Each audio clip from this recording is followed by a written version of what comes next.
Също го свалим. Трябва задължително да се обере. Ето така. Точно така. Се обере хубаво, изцяло. Само черни.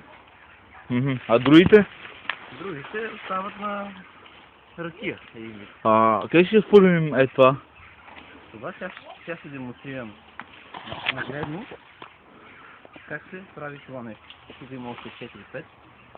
Ние сме добри пикари, трябва да ги оберем и тях. Така. Сега това се накълца на малки парчета. Колко малки? Възможно най-малко. И под него?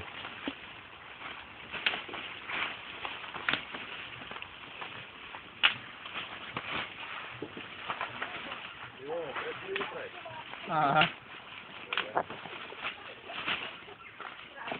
Ще разтвърда.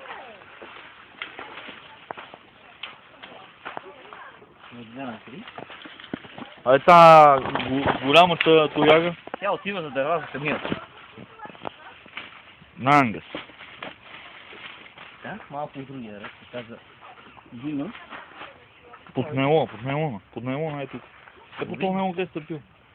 Под веле, под него, така. Виж! Новия джоб.